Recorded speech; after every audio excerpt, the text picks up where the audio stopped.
दोस्तों नमस्कार, मैं मयंक त्रिपाठी आप सभी का एचएम कोचिंग क्लासेस में स्वागत करता हूं। कैसे हैं आप सब दोस्तों। एनसीईआरटी हिस्ट्री सीरीज में आपके लिए लेके आ रहा हूं और एनसीईआरटी आप मान सकते हैं प्रतियोगी परीक्षा हो या स्टेट पीसीएस या यूपीएससी की तैयारी कर रहे हो, दोनों के लिए महत्वपूर्ण है। दोस्तों प्रतियोगी परीक्षाओं में आज जो मैं चैप्टर लेके आया हूँ उसमें लगातार प्रश्न पूछे जाते हैं यहाँ से, साथ ही साथ आपकी बेसिक समझ पैदा करने के लिए एनसीईआरटी का ये चैप्टर बहुत महत्वपूर्ण है। हम लोग आज देखेंगे क्लास 6 का 7th चैप्टर, अशोक एक अनोखा सम्राट जिसने युद्ध का त्याग किया। अशोक के बारे में पढ़ेंगे या आप मान सकते हैं मौर्य काल के बारे में पढ़ेंगे। मौर्य वंश की स्थापना किसने की? चंद्रगुप्त मौर्य ने। आपको मैंने बताया था मगध साम्राज्य के बारे में जिसमें सबसे पहले हर्यक वंश, उसके बाद आता है नाग वंश और उसके बाद आता है नंद वंश। तो हर्यक वंश, नाग वंश और नंद वंश, जिसका अंतिम नंद वंश का शासक था घनानंद। चंद्रगुप्त मौर्य ने अपने गुरु या मान सकते हैं प्रधानमंत्री चंद्रगुप्त मौर्य का था। चंद्रगुप्त मौर्य अपने गुरु चाणक्य के साथ मिलकर घनानंद को हरा देते हैं और उसके बाद एक नया साम्राज्य जिसे आप कहते हैं मौर्य वंश की स्थापना करते हैं। दोस्तों चाणक्य को कई नामों से जाना जाता है, जैसे विष्णुगुप्त, कौटिल्य या चाणक्य। इन्होंने एक महत्वपूर्ण किताब लिखी अर्थशास्त्र। ये सारी चीजें प्रतियोगी परीक्षाओं में पूछी जाती हैं, चाहे चाणक्य के उपनाम हो या चंद्रगुप्त मौर्य के गुरु के बारे में पूछा जाता है या चाणक्य ने कौन सी किताब लिखी। तो यहाँ से आपके लिए एक एक बातें महत्वपूर्ण है क्योंकि ये एनसीईआरटी है, ये आपकी बेसिक समझ बनाती है। आपकी स्टेट पीसीएस और यूपीएससी परीक्षाओं के लिए एनसीईआरटी बहुत महत्वपूर्ण है, इसलिए यहाँ पे डिटेल में बेसिक से चीजें दी गई हैं। बहुत ज्यादा फैक्ट इस क्लास में आपकी किताब में नहीं दिया गया है, लेकिन कोई फैक्ट मिस ना हो इसलिए मैं आप मान सकते हैं लगभग सारे फैक्ट लेके आया हूँ। जब मैं इतिहास की विस्तृत क्लास लूंगा एनसीईआरटी के बाद आपकी प्रतियोगी परीक्षाओं के लिए स्टेट पीसीएस, समीक्षा अधिकारी, इन सब आप मान सकते हैं इन सब क्लासेस, ये सारी क्लासेस मैं जब आपको लूंगा तो बहुत विस्तृत चैप्टर है। यहाँ पे 2 से ढाई घंटे की एक मान लीजिए क्लास रहेगी जहाँ आपको कुछ याद नहीं करना है, सिर्फ समझना है। अभी फिलहाल हम लोग देखेंगे एनसीईआरटी। तो चैप्टर 7 देखेंगे हम लोग, अशोक एक अनोखा सम्राट जिसने युद्ध का त्याग किया। युद्ध का त्याग कैसे करता है ये भी देखेंगे, अशोक के बारे में देखेंगे। लेकिन आप जब किताब खोलेंगे इसके स्टार्टिंग में ही आप देखेंगे मौर्य वंश के बारे में बताया गया है। तो उसके पहले आपको वंश के बारे में बताया गया है, बहुत अच्छी परिभाषा आप मान सकते हैं दी गई है। आपकी बेसिक समझ है इसलिए मैं इसको लेके आया हूँ, नहीं मैं ऐसे भी समझा सकता था। जब एक ही परिवार के कई सदस्य एक के बाद एक राजा बनते हैं तो उन्हें एक ही वंश का कहा जाता है। मान लीजिए एक परिवार के कई सारे सदस्य हैं, तो मान लीजिए पहले कोई शासक था, फिर उसका पुत्र शासक बनता है, फिर पुत्र शासक बनता है, ये क्रमबद्ध तरीके से सिलसिला जारी रहता है, तो उसे ही हम वंश का नाम दे देते हैं। ठीक, जैसे मैंने आपको हर्यक वंश में बताया था, ऐसे ही नाग वंश और नंद वंश में भी हुआ। उसके आगे मौर्य वंश में भी यही कहानी दोहराई जाएगी। ठीक है, मौर्य वंश में 3 महत्वपूर्ण राजा हुए। चंद्रगुप्त हुआ, फिर उसका पुत्र बिंदुसार हुआ, फिर अशोक हुआ। तो ये चंद्रगुप्त, बिंदुसार और अशोक ये तीनों महत्वपूर्ण है। सबसे ज्यादा प्रश्न यहीं से पूछे जाते हैं, चंद्रगुप्त से और अशोक से। अशोक एक महान सम्राट था, इसीलिए यहाँ से भी बहुत प्रश्न आते हैं। क्योंकि मौर्य वंश की स्थापना चंद्रगुप्त ने की, इसलिए भी यहाँ से प्रश्न आते हैं। ये मान सकते हैं आप एक नगरीय सभ्यता थी जो यूनानी, एक आप मान सकते हैं यूनानी लेखक था मेगस्थनीज, जिसने इंडिका नामक पुस्तक लिखी। उस पुस्तक में उसने मौर्य वंश के बारे में, वहां के नियम के बारे में सारी चीजें लिखी। ठीक, क्योंकि ये मौर्य वंश के जब मौर्य वंश चल रहा था उसी दौरान ये भारत आया था। मौर्य वंश में यहाँ से कई सारे चीजें इसने लिखी जो बाद में अब पता चल रही हैं। ठीक है, तो इसने ये भी बताया कि मौर्य वंश एक नगरीय सभ्यता मान सकते हैं। तो अब हम लोग देखेंगे बारी बारी से चंद्रगुप्त के बारे में, बिंदुसार के बारे में कुछ चीजें आपको बता देंगे। अशोक के बारे में इसकी अगली स्लाइड आप मान सकते हैं, अशोक के बारे में जो कि महत्वपूर्ण है। अभी मौर्य वंश और मौर्य वंश के साम्राज्य के बारे में देखेंगे। ठीक है, तो संस्थापक मौर्य वंश के कौन थे? चंद्रगुप्त मौर्य। चंद्रगुप्त मौर्य मौर्य वंश के संस्थापक हैं। ठीक, चाणक्य की सहायता से इन्होंने घनानंद पर हमला किया और अपने मौर्य वंश की स्थापना कर दी। चाणक्य इनके गुरु हैं। जब चंद्रगुप्त मौर्य शासन करने लगता है तो चाणक्य को प्रधानमंत्री बनाया जाता है। चाणक्य के अन्य नाम भी परीक्षाओं में पूछे जाते हैं। आप मान सकते हैं कौटिल्य और विष्णुगुप्त। ये चाणक्य के 1, 2 और 3, चाणक्य, कौटिल्य और विष्णुगुप्त, ये तीनों महत्वपूर्ण है। मौर्य वंश की स्थापना किसने की? आप कहेंगे चंद्रगुप्त मौर्य, ये भी महत्वपूर्ण है। चाणक्य ने एक किताब लिखी है जिसे कहेंगे अर्थशास्त्र। अर्थशास्त्र बहुत महत्वपूर्ण किताब है। तो ये परीक्षाओं में पूछी भी जाती है कि चाणक्य ने कौन सी किताब लिखी? आप कहेंगे अर्थशास्त्र। ऐसे ही उसके समकालीन मैगस्थनीज ने इंडिका नामक किताब लिखी जिसमें नगर प्रशासन की जानकारी मिलती है। कहाँ की? मौर्य वंश की नगर प्रशासन की जानकारी किसमें मिलेगी? इंडिका नामक पुस्तक में, जो कि मैगस्थनीज, जो कि भारत आया था, जिसने इंडिका नामक पुस्तक लिखी। आप ये भी जान लीजिए। चाणक्य को भारत का मैकियावेली कहा जाता है। दोनों पुस्तकों में समानता मिलती है, इसलिए चाणक्य को भारत का मैकियावेली कहा जाता है। मैकियावेली, ये देखिए, मैकियावेली ने द प्रिंस नामक पुस्तक लिखी। ये तीनों पुस्तकें मैंने एक जगह पे रख दी हैं। क्यों रखा है? क्योंकि ये बार बार प्रतियोगी परीक्षाओं में पूछी जाती हैं, चाहे वो स्टेट पीसीएस हो जिसमें मिलान के लिए प्रश्न आ जाता है। ये 4 लेखक दे देगा और 4 पुस्तकें दे देगा, आप मिलान करिए। मिलान वाले प्रश्न आप दोस्तों लगातार किया करिए, इससे आपका ज्ञान और बढ़ता है। स्टेट पीसीएस तैयारी कर रहे हैं, यूपीएससी तैयारी कर रहे हैं, तो मिलान वाले प्रश्न करना नहीं भूलिएगा। आप ज्यादातर प्रश्न मिलान वाले ढूंढा करिए, जिससे एक प्रश्न में आपको 4 चीजें पता चलती हैं और चारों चीजों के बारे में अगर फैक्ट भी जान लेंगे तो एक ही प्रश्न में बहुत कुछ आप सीख सकते हैं। ठीक, तो चाणक्य अर्थशास्त्र लिखते हैं, मैकियावेली द प्रिंस लिखते हैं, मैगस्थनीज इंडिका लिखते हैं। अर्थशास्त्र और द प्रिंस दोनों लगभग एक जैसी किताबें हैं, उसमें लगभग एक जैसा उल्लेख मिला है, इसीलिए चाणक्य को भारत का मैकियावेली कहा जाता है। ठीक, आप समझ गए, आशा है आप समझ रहे हैं। मैगस्थनीज यूनानी था, ये भी जान लीजिए। चाणक्य और मैकियावेली और मैगस्थनीज ने अर्थशास्त्र, द प्रिंस और इंडिका नामक पुस्तकें लिखी। महत्वपूर्ण है, इसलिए थोड़ा जोर दे रहा हूं।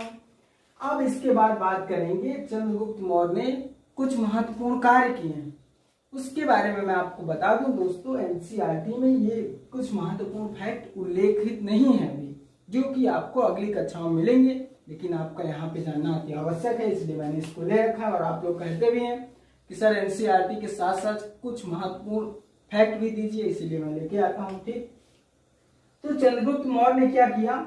एक सुदर्शन झील बनवाई। झील का नाम सुदर्शन झील बार बार पूछा गया परीक्षाओं में। कहाँ है? गिरनार पर्वत गुजरात में है। गुजरात में एक पर्वत है, इसका नाम है गिरनार। ये भी पूछा जाता है गिरनार पर्वत कहाँ है? आप कहेंगे गुजरात में। सुदर्शन झील कहाँ है? आप कहेंगे गिरनार पर्वत गुजरात में। दोस्तों, ये मानव द्वारा कृत्रिम झील बनाई गई पहली, विश्व की पहली, इसलिए बहुत महत्वपूर्ण। विश्व की पहली मानव निर्मित कृत्रिम झील। तो कौन सी झील? सुदर्शन झील। किसने बनवाया?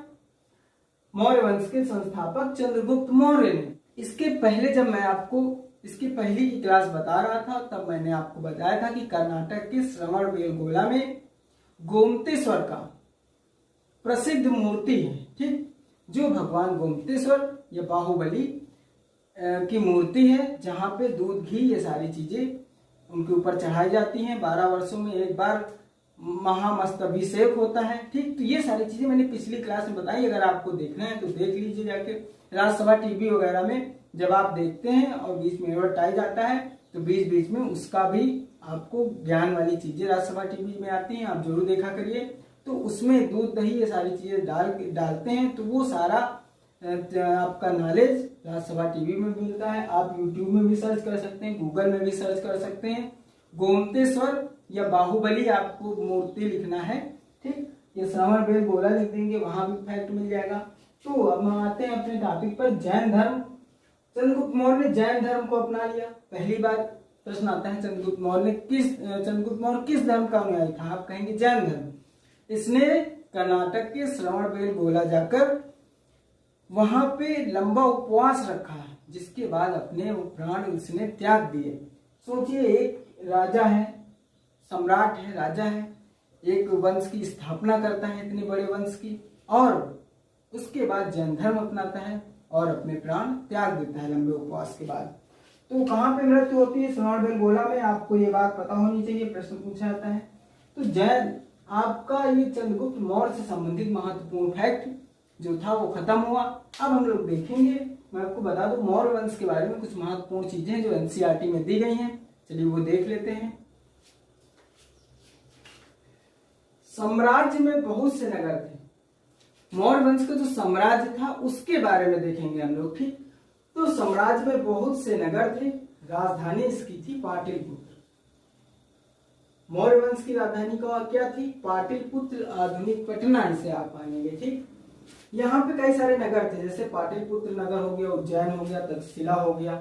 ये सारे बहुत महत्वपूर्ण नगर थे, पाटलिपुत्र, उज्जैन और तक्षशिला, ठीक। ये तीनों महत्वपूर्ण नगर होते हैं। दोस्तों ये फैक्ट आपको एनसीईआरटी बताने से पहले मैं आपको कुछ चीजें और बताना चाहूंगा कि ये साम्राज्य का प्रशासन कैसे होता था और साम्राज्य होता कैसे था। तो वहां पे नगर थे, बड़े बड़े नगर थे, प्रांत थे, ठीक। तो जो नगर था, आप मान सकते हैं जो तमाम नगर थे, या पाटलिपुत्र के जो आसपास का इलाका था, काफी लंबा चौड़ा एरिया, वहां पे जो राजा था या शासक था, चाहे वो चंद्रगुप्त मौर्य हो, बिंदुसार हो, अशोक हो, कोई भी हो, तो जो राजा था वो अपने आसपास का एरिया देखता था, जहां तक वो शासन कर सकता था, जहां तक उसकी लिमिट थी, जितना वो देख सकता था उतना पाटलिपुत्र जो की राजधानी थी वहां से शासन होता था। यहाँ पे राजा चंद्रगुप्त मौर्य, ये तीनों राजा हैं आप मान सकते हैं। तो इन्होंने क्या किया था कि कई सारे अधिकारी नियुक्त किए थे देख रेख के लिए, ठीक। उन्हीं अधिकारियों से कर वसूलवाते थे, उन्हीं से देख रेख करवाते थे, ठीक।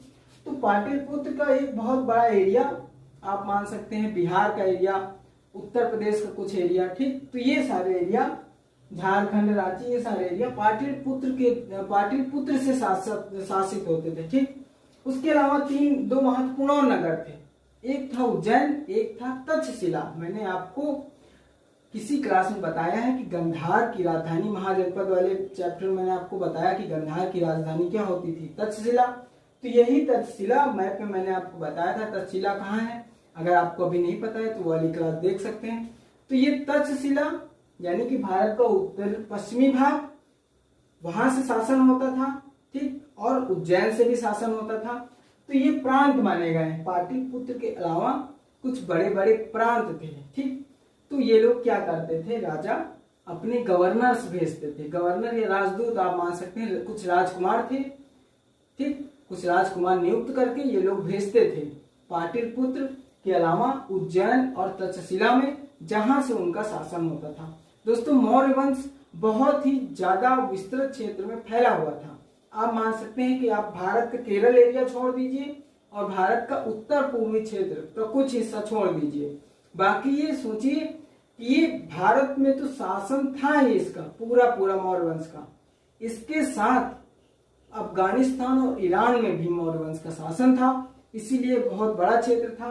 तो राजा अकेले कहां तक कितना देख पाएगा? तो इसने क्या किया कि महत्वपूर्ण नगरों में कुछ राजकुमारों को भेजा, जिन्हें गवर्नर बना दिया, एक तरीके से आप मान सकते हैं। तो ये लोग वहां पे अपना शासन करते थे और सबको आप मान सकते हैं, सबको हैंडल कैसे किया जाता था? पाटलिपुत्र से राजा उज्जैन, तक्षशिला और हर जगह की देखरेख करता था कि शासन सही चल रहा है कि नहीं। राजा के जो खुफिया विभाग था, उस समय का एक खुफिया विभाग बना होता था, आप मान सकते हैं कि वो खुफिया विभाग लगातार राजा को सूचना दिया करता था कि अधिकारी सही काम कर रहे हैं कि नहीं, राजकुमार सही काम कर रहे हैं कि नहीं, जो कि गवर्नर नियुक्त होके गए हैं। आशा है ये सारी चीजें एनसीईआरटी में बताई गई हैं, वही मैंने यहाँ लिख रखा है कि आप और अच्छे से समझ पाए ये चीजें, ठीक है। तो देख लीजिए, साम्राज्य में बहुत से नगर थे, राजधानी पाटलिपुत्र थी, पहला पॉइंट हो गया। कुछ महत्वपूर्ण नगर थे जिनमें पाटलिपुत्र, उज्जैन और तक्षशिला शामिल था, ठीक। साम्राज्य के बहुत बड़े क्षेत्रों में किसानों और पशुपालकों के गांव बसे हुए थे। नगरीय एरिया तो था ही, साथ ही साथ किसानों और पशुपालकों के गांव भी थे। भाई पूरा भारत नगरीय थोड़ी हो सकता है, कुछ एरिया नगरीय था, बाकी क्या था, गांव का एरिया था, क्योंकि पूरे भारत में ये विस्तृत क्षेत्र में फैला हुआ था क्या, मौर्य वंश। ठीक, मध्य भारत जैसे इलाकों में ज्यादातर हिस्सा जंगलों से भरा था। मध्य भारत आप मान सकते हैं मध्य प्रदेश को। ठीक, वहां पे जो उज्जैन था, उज्जैन से राजकुमार शासन करता था, जिसे राजदूत के रूप में भेजा गया था। ठीक, तो मध्य भारत से आप मान सकते हैं पश्चिमी भारत, गुजरात का एरिया, राजस्थान का एरिया, ये सारा एरिया कहाँ से शासित होता था, मध्य भारत से। और नीचे आएंगे गोदावरी तक, यहाँ पे मध्य भारत से शासन होता था। ठीक है, साम्राज्य राज्यों से बड़े होते थे। पहले देखिए आपको मैंने बताया था कि राज्य होते थे, ठीक, लेकिन अब साम्राज्य हो गया, कई सारे राज्य भी मिल गए। ठीक, कई सारे राज्य मिले जिन्हें क्या कहा गया, साम्राज्य कहा गया। ऐसा था मौर्य वंश। मौर्य वंश एक साम्राज्य था, ना कि राज्य था। ठीक, साम्राज्य का प्रशासन कैसे होता था आपको समझाने की कोशिश की मैंने, अब एनसीईआरटी के अनुसार देख लेते हैं। चूंकि मौर्य साम्राज्य बहुत बड़ा था, इसलिए अलग अलग हिस्सों पर अलग अलग ढंग से शासन किया जाता था। ठीक, साम्राज्य बहुत बड़ा है, इसको बांट दिया गया है, किसी को प्रांत में बांटा गया है, किसी को नगर में, किसी को गांव में। ठीक, इस टाइप से इसको बांटा गया था। पाटलिपुत्र और उसके आसपास के इलाकों पर सम्राट का सीधा नियंत्रण था। अभी आपको बताया, पाटलिपुत्र के जो आसपास का एरिया होगा वहां पे सम्राट राजा अपना सीधा नियंत्रण रखेगा। किसके द्वारा, अधिकारियों के द्वारा। खुद नहीं देखेगा, अधिकारी देखेंगे। और अधिकारियों की जांच पड़ताल के लिए क्या था, खुफिया विभाग था इनका। किसानों, पशुपालकों, शिल्पकारों और व्यापारियों से कर इकट्ठा करने के लिए राजा अधिकारियों की नियुक्ति करते थे। देखिए, कर तो महाजनपद काल में ही परमानेंट से शुरू हो गया था। तो ये जो मौर्य वंश थे, मौर्य वंश के जो सम्राट थे, वो कर एकदम नियमित रूप से वसूलते थे। ठीक, आप ऐसे मान सकते हैं। किससे लिया जाता था, किसानों से लिया जाता था, पशुपालकों से लिया जाता था, शिल्पकारों से, व्यापारियों से, इन सबसे कर लिया जाता था, जिनकी देखरेख के लिए आप मान सकते हैं अधिकारियों की नियुक्ति होती थी। कई अधिकारियों को वेतन भी दिया जाता था। ठीक है, संदेश वाहक एक जगह से दूसरी जगह घूमते रहते थे और राजा के जासूस अधिकारियों के कार्यकलाप पर नजर रखते थे। आपको बताया कि ये खुफिया विभाग होता था जिसमें राजा के जासूस होते थे। वो सिविल ड्रेस में आप मान सकते रहते थे, जो कि वो जगह जगह जाया करते थे। जगह जगह जब जाएंगे तभी तो पता चलेगा कौन सा अधिकारी क्या कर रहा है। मान लीजिए कर लेना है, वो खुद ही लेके बैठ गया। तो इन चीजों से बचने के लिए सम्राट ने क्या किया था, अपना एक खुफिया विभाग बनाया था। ठीक है, तो उसी से देखरेख करवाता था। इन सबके ऊपर सम्राट था, जो राज परिवार और वरिष्ठ मंत्रियों की सहायता से सब पर नियंत्रण रखता था। देखिए, ये अधिकारी हो गए, इनके ऊपर तो सम्राट होगा ही, इसमें तो कोई दो राय नहीं।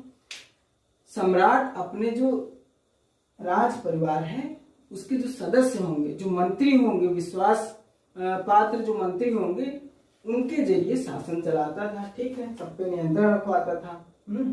मौर्य साम्राज्य के भीतर कई छोटे क्षेत्र या प्रांत थे। ये प्रांत हैं। ठीक है, इन पर तक्षशिला या उज्जैन जैसी प्रांतियों से शासन किया जाता था। आपको भी मैंने समझाने की कोशिश की कि पाटलिपुत्र में तो सीधे सम्राट डायरेक्ट शासन करेगा, लेकिन उज्जैन और तक्षशिला जैसी जगहों पर राजकुमारों को राजदूत बना के भेजा जाता था, जहां पे राजकुमार प्रांतों के शासन करते थे। ठीक, पाटलिपुत्र से इन प्रांतों पर नियंत्रण रखा जाता था। अक्सर राजकुमारों को वहां का राजकुमार बना के भेजा जाता था। ठीक, तो राजकुमारों को वहां का राजकुमार नहीं होगा, वहां का राजदूत होगा। ठीक, वहां का राजदूत बना के भेजा जाता था। आशा है आप मौर्य साम्राज्य की जो प्रशासन व्यवस्था उसे समझ पाए होंगे। ये आपके लिए, ये जो है ना, ये आपके लिए मेंस राइटिंग में महत्वपूर्ण है। ठीक, आप जब को रिलेट करेंगे चीजें, हड़प्पा से लेके वैदिक काल, उत्तर वैदिक काल, महाजनपद काल, कैसे कैसे युग परिवर्तन हुआ और चीजें बनती गई, बढ़ती गई। ठीक, इतने बड़े बड़े साम्राज्य कैसे स्थापित हुए, उसके पीछे का कारण अगर आप हड़प्पा से देखेंगे तो आपको समझ में आएगा। तब आप यूपीएससी मेंस और यूपीपीसीएस मेंस लिख पाएंगे। ठीक है दोस्तों, ये क्लास समीक्षा अधिकारी, खंड शिक्षा अधिकारी के लिए भी महत्वपूर्ण है। तो आप, क्योंकि वहां पे भी आप मेंस लिखेंगे तो ये सारी चीजें आपके लिए बहुत महत्वपूर्ण हो जाती हैं। चलिए दोस्तों, देख लेते हैं अशोक के बारे में महत्वपूर्ण जानकारियां। कुछ फैक्ट आपके एनसीईआरटी में दिए गए हैं, कुछ महत्वपूर्ण फैक्ट मैं आपके लिए लेके आया हूँ। ठीक, तो देखते हैं। उसके पहले मैं आपको बता दूं नजराना और कर में अंतर क्या होता है, ये आपके लिए जानना जरूरी है। स्टेट पीसीएस जैसी परीक्षाओं में ऐसे फैक्ट पूछ लिए जाते हैं। ठीक, तो आप जब किताब पढ़ेंगे तो बहुत ध्यान से पढ़ेंगे, और आपको किताब पढ़नी जरूर है। आप बिना किताब पढ़े कोई भी टॉपिक बहुत अच्छे से नहीं समझ सकते। आप मान लीजिए यहाँ समझ गए, लेकिन कुछ चीजें अगर आप किताब से पढ़ेंगे तो आपको अलग ही मजा आएगी अगर यहाँ समझ लिए तो। ठीक, तो कर क्या होता था, कर नियमित रूप से लिया जाता था और नजराना अनियमित रूप से लिया जाता था। कर आपको नियमित रूप से देना होता है, नजराना अनियमित रूप से। ठीक, नजराने ऐसे लोगों से लिए जाते थे जो स्वेच्छा से इसे देते थे। नजराने में मान लीजिए बहुत सारा सोना दे दिया गया और महत्वपूर्ण चीजें कई सारी दे दी गई, तो इसमें स्वेच्छा से देना होता था। कर आपको नियमित रूप से देना ही है, आपका मन हो या नहीं। ठीक, तो नजराना और कर में आप अंतर समझ गए। अब बात करेंगे अशोक की।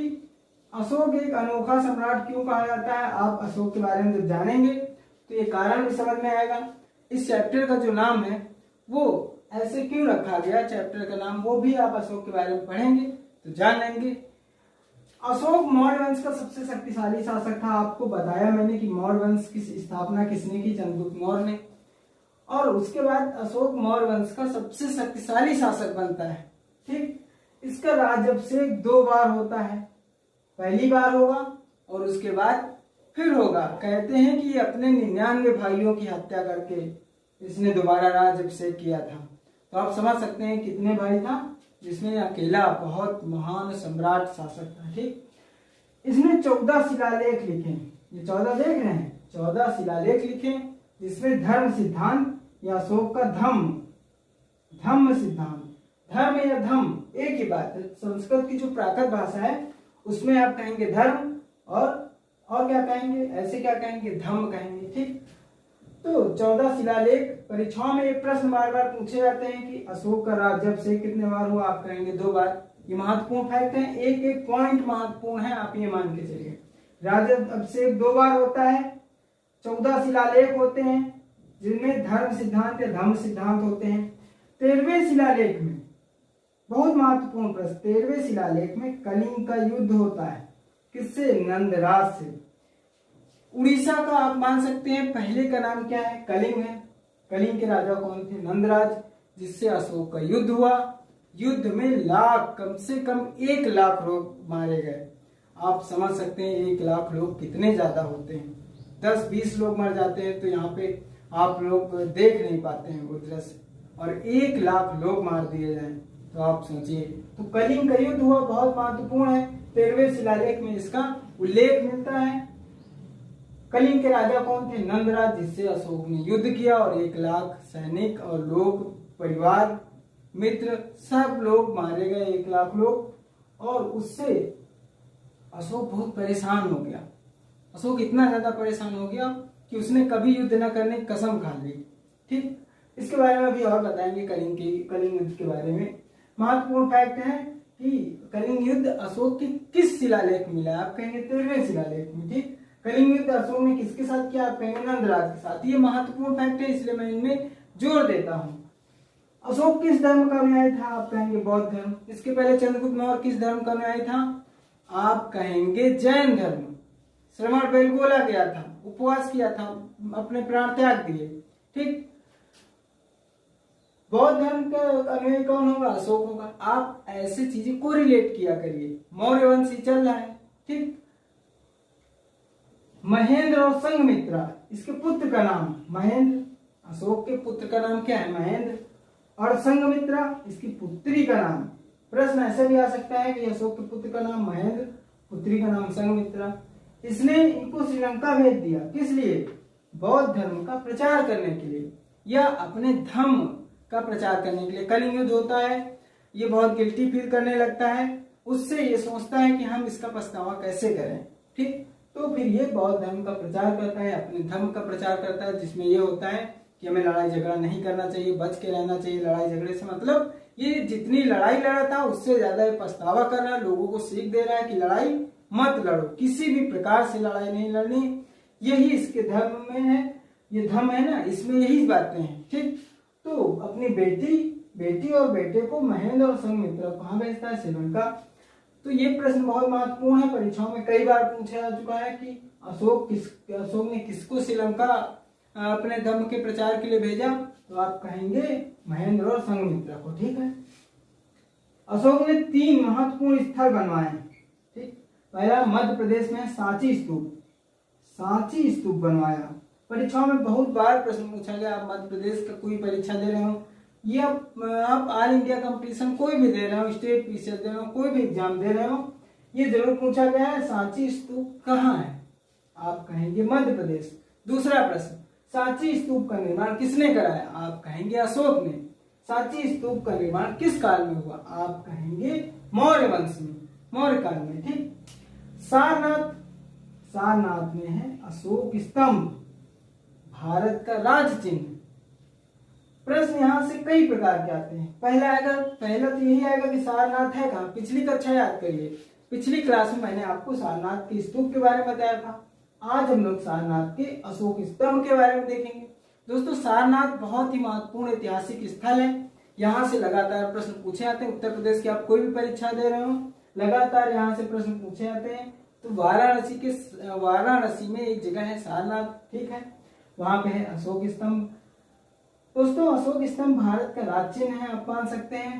ठीक, तो अशोक स्तंभ का निर्माण किसने कराया? अशोक ने, अशोक खुद में वहां पे है। ठीक है, कश्मीर में है श्रीनगर। ठीक, तो आधुनिक श्रीनगर की स्थापना किसने कराई? आप कहेंगे अशोक। ठीक है, तो ये तीनों महत्वपूर्ण है। कश्मीर में श्रीनगर की स्थापना किसने कराई? आप कहेंगे अशोक। ठीक, तो ये जो नगरों की स्थापना होती बहुत महत्वपूर्ण ऐसे आता है, आगरा शहर की स्थापना किसने की? तो ये इस प्रकार के प्रश्न लगातार पूछे जाते हैं। मैं स्टेप बाय स्टेप आपको समझाते चल रहा हूँ। ठीक है, यहाँ पे आप अशोक के बारे में बहुत महत्वपूर्ण फैक्ट जान चुके हैं। इतने कुछ और देख लेते हैं जो आपके लिए महत्वपूर्ण है परीक्षाओं के लिहाज से। तीसरी बौद्ध संगीत कहाँ हुई? पाटलिपुत्र में। किसने कराई? अशोक ने कराई। आप याद करिए, मैंने आपको बताया था पहली बौद्ध संगीत कराई थी अजातशत्रु ने, हर्यक वंश का शासक था। दूसरी कराई नाग वंश के शासक कालाशोक ने। ठीक, और तीसरी कराई अशोक ने। कहाँ? पाटलिपुत्र में। ठीक है, तो ये तीनों अभी आप पढ़ लीजिए, चौथी फिर हम आपको बाद में बताएंगे, क्योंकि अभी आप 3 ही पढ़े। स्टेप बाय स्टेप पढ़ा करिए ना। अभी जब बौद्ध धर्म था तो उसमें चारों बौद्ध संगीत आपके एनसीईआरटी में थी ही नहीं। तो इसके बाद अब देखेंगे कि अशोक ने अभिलेखों में खुद को देवप्रिय और प्रियदर्शी कहा है। इसका मतलब होता है ईश्वर को प्यारा। मैं आपको खुद का एक्सपीरियंस बता रहा हूं। मैं कोई परीक्षा दे रहा था जिसमें ये वाला प्रश्न आया था कि अशोक ने अभिलेखों में खुद को देवप्रिय और प्रियदर्शी, ईश्वर को प्यारा कहा। ये मैंने आपको बताया है, जबकि प्रश्न ऐसे आया था कि अशोक ने अभिलेखों में खुद को क्या कहा है। 4 ऑप्शन थे, जिसमें एक ऑप्शन में था देवप्रिय और प्रियदर्शी। ठीक, तो यही ऑप्शन मैंने सही किया था। तो आप भी ये जान लीजिए कि अशोक ने अभिलेखों में खुद को क्या कहा है, देवप्रिय कहा है या प्रियदर्शी कहा है। ठीक, इसका मतलब होता है ईश्वर को प्यारा। ठीक है, 1837 आपको एक महत्वपूर्ण फैक्ट दे रहा हूं। 1837 में जेम्स प्रिंसेप एक लोग थे जिन्होंने इनके अभिलेखों को पढ़ा। इनके लेख थे जो 1837 में पढ़े गए। ठीक है, ये बहुत महत्वपूर्ण प्रश्न है, पूछा जाता है परीक्षाओं में कि अशोक के अभिलेखों को किसने पढ़ा, कब पढ़ा? तो आप कहेंगे 1837 में जेम्स प्रिंसेप ने। ठीक है, अब हम लोग एनसीईआरटी के अनुसार कुछ महत्वपूर्ण चीजें देखेंगे। दोस्तों, एनसीईआरटी आपकी समझ पैदा कर रही है। यहाँ पे मैंने आपको सिर्फ फैक्ट बताया है, आपकी समझ यहाँ से पैदा होगी। ठीक है, चलिए देख लेते हैं एनसीईआरटी के बारे में। ठीक है, अशोक मौर्य वंश के सबसे प्रसिद्ध शासक थे। मौर्य वंश के सबसे प्रसिद्ध शासक थे कौन? अशोक। यह मैंने कहा कि अशोक मौर्य वंश का सबसे शक्तिशाली शासक था, प्रतापी शासक था, प्रसिद्ध शासक था, कुछ भी कह सकते हैं। अगर परीक्षाओं में प्रश्न है तो आप अशोक ही करेंगे, चंद्रगुप्त मौर्य नहीं करेंगे। ठीक, पहले शासक थे जिन्होंने अभिलेखों द्वारा जनता तक संदेश पहुंचाने की कोशिश की। अभी तक कोई ऐसा शासक नहीं हुआ जिसने अभिलेख लिखवाए हों, अभिलेख लिखवा के जनता से सीधा टच में आए हों। ये शासन कर रहे थे, अभिलेखों में लिखवाते भी थे और जनता उनको पढ़ती थी। नहीं पढ़ पाती थी तो अधिकारी नियुक्त किए थे जो पढ़ के सुनाते थे कि देखिए सम्राट का ये फरमान आया है, ठीक, सम्राट ये बात कहना चाहते हैं, ठीक है। तो ये ऐसा पहला शासक है, इसके पहले इतिहास में नहीं पाया गया है। ज्यादातर अभिलेख प्राकृत भाषा व ब्राह्मी लिपि में लिखे गए। दोस्तों ये भी प्रश्न परीक्षा में पूछा गया कि अशोक के अभिलेख किस भाषा में लिखे गए। आप कहेंगे प्राकृत भाषा या ब्राह्मी लिपि। ब्राह्मी लिपि के बारे में आपकी किताब में देखिए जो आ अक्षर है इसके बारे में दिया गया। दोस्तों आप किताब जरूर पढ़ा करिए, मैं बार बार बोल रहा हूँ। कुछ महत्वपूर्ण फैक्ट होते हैं जो किताब में ही आप देख सकते हैं, ठीक है। तो ज्यादातर अभिलेख जो अशोक ने लिखवाए हैं वो प्राकृत भाषा और ब्राह्मी लिपि में लिखे हैं। प्राकृत भाषा इसलिए क्योंकि वो लोकल लैंग्वेज आप एक तरीके से कह सकते हैं जो कि सब कोई समझ जाता था, ठीक। ब्राह्मी लिपि प्रचलित है। अशोक का कलिंग युद्ध देखेंगे। कलिंग युद्ध के बारे में मैंने आपको बात की कि कलिंग कहाँ है। उड़ीसा का पूर्व नाम क्या है, कलिंग है। यहाँ के राजा कौन थे, नंदराज थे, जिसमें अशोक और नंदराज का युद्ध हुआ। 1 लाख लोग मारे गए। आप मान सकते हैं 1.5 लाख लोग। अशोक का 13वां अभिलेख पढ़िए ना, किताब में है, आपकी बुक में अशोक का 13वां अभिलेख है, जिसमें इस बात का वर्णन है कि लगभग 1.5 लाख लोग कैदी बना लिए गए थे, बंधक बना लिए गए थे इस कलिंग युद्ध में, जिसमें से 1 लाख लोग मार दिए गए थे। 1 लाख लोगों का मरना आप समझ सकते हैं, धरती में जगह कम पड़ गई होगी, ठीक है, इतने लोग मर गए थे। तो ये बहुत बड़ी घटना थी। उससे अशोक को आप मान सकते हैं इतनी पीड़ा, आत्मग्लानि हुई, पछतावा हुआ। तो इसने क्या किया, एक विचार आया इसके माइंड में कि अब हम अपने धर्म का प्रचार करेंगे, अब हम कभी लड़ाई झगड़ा नहीं करेंगे। वो चीजें जिसमें हमारी जनता, आम जनता लड़ रही है जिन चीजों के लिए, हम उन चीजों को मना करेंगे, अपने कर्तव्य का पालन करेंगे। हम उनको सीख देंगे कि लड़ाई झगड़ा अच्छी बात नहीं है, आपको लड़ना नहीं है। कई सारी चीजें होती थी, जैसे मान लीजिए पड़ोसी आपस में लड़ रहे हैं, कई सारे धर्म थे तो लोग अपने धर्म को बड़ा बताते थे, दूसरे को छोटा बताते थे। अशोक के समय में कई सारे धर्म हुआ करते थे, तो लोग अपने धर्म को बड़ा बताएंगे, कोई अपने धर्म दूसरे के धर्म को छोटा बताता था। इस तरीके के कार्य होते थे, ठीक। तो लड़ाई झगड़ा के जितने भी कारण थे, तो अशोक ने क्या किया था, अपने अभिलेखों में अपने धर्म का प्रचार करवाया। बहुत जबरदस्त तरीके से अधिकारी नियुक्त किए गए और जो लोग नहीं पढ़ पाते थे अभिलेख, उनको वो अभिलेख पढ़ के सुनाया गया। आप ऐसे मान सकते हैं, चीजें यहीं पे लिखी हैं, आप चलिए देखिए। कलिंग तटवर्ती उड़ीसा का प्राचीनतम नाम। कलिंग युद्ध में 1 लाख से भी ज्यादा लोग मारे गए। इससे अशोक को बहुत पश्चाताप हुआ। अशोक को बहुत पश्चाताप हुआ कि 1 लाख लोग उसकी वजह से मार दिए गए। फिर उसने धम्म पालन करने एवं दूसरों को इसकी शिक्षा देने का निर्णय लिया। धम्म में आप मान सकते हैं यही है कि कोई लड़ाई झगड़ा ना करे। मैं आपको बार बार बता रहा हूँ कि अशोक का धम्म यही था। यहाँ पे देखेंगे अशोक का धम्म किस तरीके से कार्य करता था, क्या था, सब कुछ इसमें इंक्लूड है। अशोक बौद्ध धर्म का अनुयायी था, पहले ये बात आप जान लीजिए, मैंने आपको अभी यहाँ पे बताया, यहाँ भी। और मौर्य वंश है, इसलिए चंद्रगुप्त मौर्य किस धर्म का अनुयायी होगा, तो आप कहेंगे जैन धर्म। अशोक ने अपने संदेश कई स्थानों पर शिलाओं और स्तंभों पर खुदवा दिए। अशोक ने धर्म का प्रचार करने के लिए अपने अपना कर्तव्यनिष्ठ बहुत था अशोक, तो अपने कर्तव्यों को दूसरे तक पहुंचाने के लिए, अपने जो उसके विचार थे दूसरों तक पहुंचाने के लिए उसने अपने कर्तव्य का पालन किया और धम्म का प्रचार शिलाओं और स्तंभों पर खुदवा दिया। आप ऐसे मान सकते हैं, जो पढ़ नहीं सकते थे उन्हें पढ़ के सुनवाया। अधिकारी नियुक्त किए गए थे सिर्फ इसी काम के लिए कि जो नहीं पढ़ पाएगा आप उसको पढ़ के सुनाएंगे, लेकिन मेरे धर्म का प्रचार होना चाहिए। अशोक ने धर्म के विचारों को प्रसारित करने के लिए सीरिया, मिस्र, ग्रीस तथा श्रीलंका में दूत भेजे। श्रीलंका में दूत भी गए और इनके पुत्र और पुत्री गई, महेंद्र, संमित्रा, मैंने आपको बता ही दिया है, परीक्षाओं में प्रश्न आता है। बाकी सीरिया, मिस्र, ग्रीस, श्रीलंका ऐसे देश हो आप समझ सकते हैं।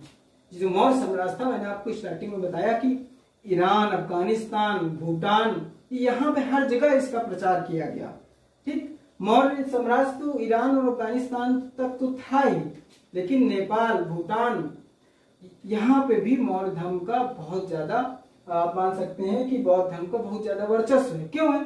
क्योंकि खूब जबरदस्त इनका प्रचार किया गया अशोक के द्वारा और तमाम शासकों के द्वारा।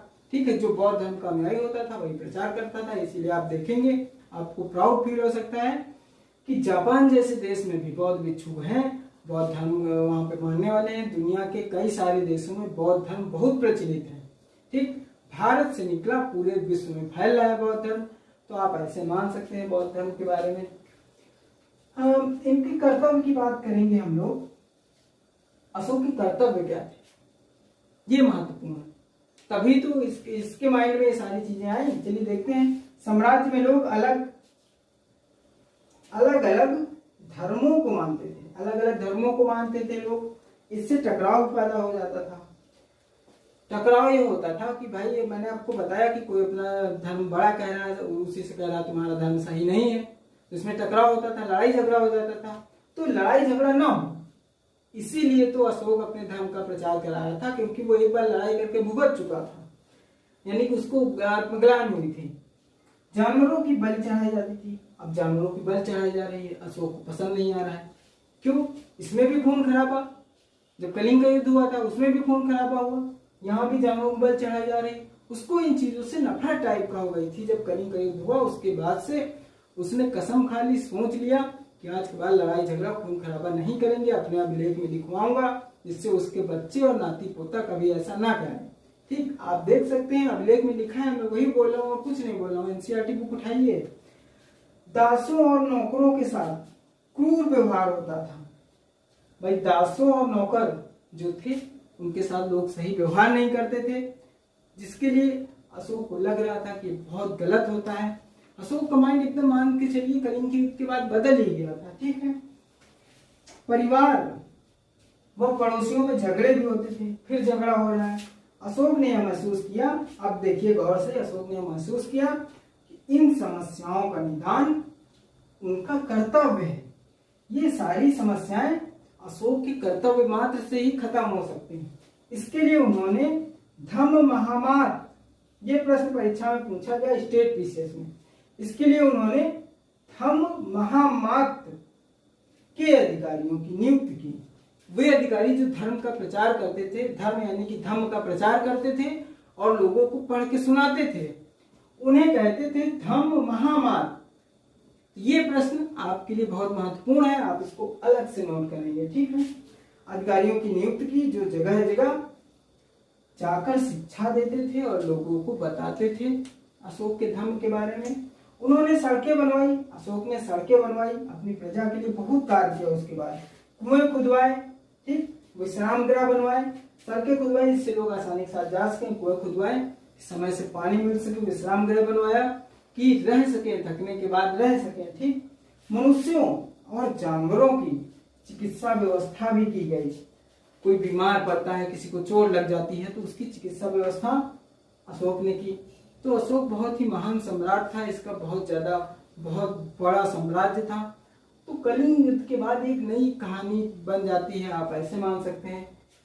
दोस्तों, मैं आपसे बार बार कहता हूँ, आप अन्यत्र जरूर पढ़ेंगे। अन्यत्र आपके लिए बहुत महत्वपूर्ण है, फायदेमंद है। दोस्तों, आज के अन्यत्र में बहुत इंटरेस्टिंग बात दी गई है, चीन की दीवार के बारे में बताया गया। तो आप उसे पढ़ेंगे और समझेंगे, आप आसानी के साथ समझ सकते हैं, हमें भरोसा है, इसीलिए हम इसे नहीं बताते हैं, हमें पता है कि आप लोग समझ लेंगे। तो उसको क्लास का पूरा एक बार आप किताब से पढ़ेंगे, आप समझ तो गए हैं, किताब से पढ़िए। अन्यत्र पढ़ेंगे, आप यूपीएससी या स्टेट पीसीएस तैयारी कर रहे हैं तो आप प्रश्न उत्तर भी सॉल्व करेंगे, मैचिंग वाले क्वेश्चन बनाएंगे खुद से, रिक्त स्थान दिए हैं वो भी भरेंगे, ठीक, महत्वपूर्ण तिथियां दी गई हैं वो भी करेंगे। तो ये सारे काम आपको क्लास के बाद करेंगे, क्लास के बाद किताब पढ़ेंगे, फिर ये सारे काम करेंगे। मुश्किल से 1 घंटा समय चाहिए एनसीईआरटी के लिए, आप जीएस में आसमान छू लेंगे। ठीक, जीएस में आपका जो कम स्कोर आता है आना बंद हो जाएगा। अभी आप ऐसे पढ़ रहे हैं, फिर विस्तृत क्लासेस जब देखेंगे इतिहास विषय की तो आपको बहुत मजा आने वाला है, अगर आपको ये बेसिक फैक्ट सारी जानकारी हो गई है तो। दोस्तों, आपको क्लासें कैसी लग रही हैं आप हमें जरूर बताएंगे। इसी विश्वास के साथ मैं आज की क्लास खत्म करूंगा। इससे पहले मैं बता दूं कि वीडियो को लाइक करना मत भूला करिए। साथ ही साथ कमेंट में आप अपने सुझाव दीजिए, आपके सुझाव आमंत्रित हैं। दोस्तों आपसे एक रिक्वेस्ट है कि चैनल को शेयर करें, जिससे सब्सक्राइबर बढ़ने में मदद मिले। आप हमें एक तरीके से आप अपना सहयोग दे सकते हैं। दोस्तों जब सब्सक्राइबर बढ़ेंगे तो हम आपको लाइव पढ़ाने के लिए आएंगे, जहां पे आप अपने क्वेश्चन तुरंत रख सकते हैं। ठीक है, फिलहाल आज के लिए इतना ही। धन्यवाद।